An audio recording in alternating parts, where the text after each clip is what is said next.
Investigations, the mystery surrounding the disappearance of flight MH370 could be led to rest within the next hour because the Malaysian government is releasing what it terms its final report.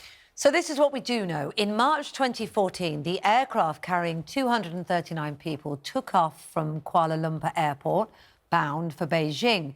But less than an hour into the flight, it deviated abruptly from its planned route, turned back towards Malaysia and then out over the Indian Ocean. And it was last picked up on military radar over the Strait of Malacca and then never to be seen again. Never to be seen again. Why? We're going to go to Nick Dixon, our reporter on this morning. And Nick, there you are. You're in an aircraft simulator.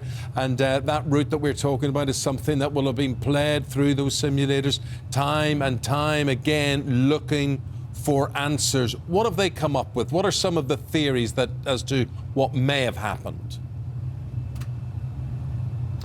Well, Eamon, given we know there was no distress signal received from the plane, no reports of any bad weather, anything like that, there are a few possible scenarios that we can go through here with Stuart, the simulator instructor. Hi, Stuart. Morning. Firstly, a major decompression, the lack of oxygen. Talk us through that. Yeah, so, I mean, the immediate thing that you would notice up here in the cockpit is that at that sort of altitude, 36,000 feet, you would get an immediate fog coming to the cockpit. You wouldn't be able to see anything, literally the dials in front of you. So we would take steps and are trained to take steps, well documented steps to get us down below sort of 10,000 feet so that passengers can breathe oxygen again. Okay, so difficult but manageable, certainly. Yeah. However, if there was a fire in one of the engines, that's a bit more serious. What would happen? Show us what would happen. Yeah, sure. So what we're going to do is just assume that there's going to be a fire now. Just program one into the simulator, and we're going to actually get one of the engines to catch a light. We've got again, we've got a visual and an audio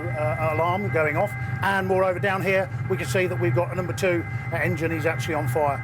Standard protocol, scary, but we're trying to deal with it.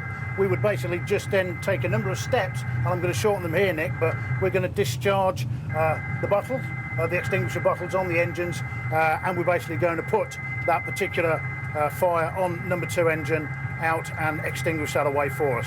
Okay. And that should basically go off any second now. So a scary thing to happen, but manageable and not necessarily devastating to the flight. No, absolutely. So the most twin-engine aircraft are more than capable of flying on one engine and for a good distance as well, takeoff and landing.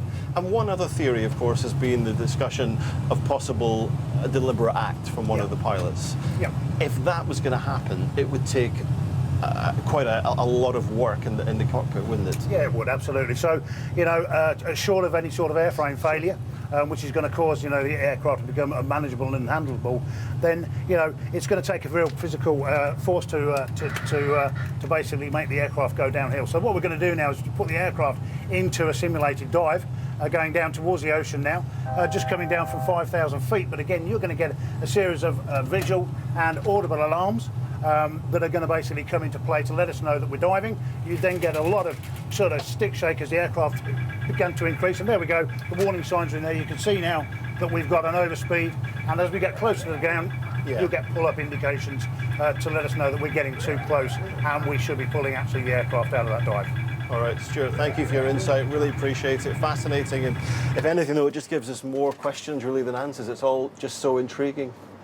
Thank you, Nick. Thank you very much indeed. But it is fascinating, isn't it? Yeah, I think it's also reassuring to know the training pilots go through.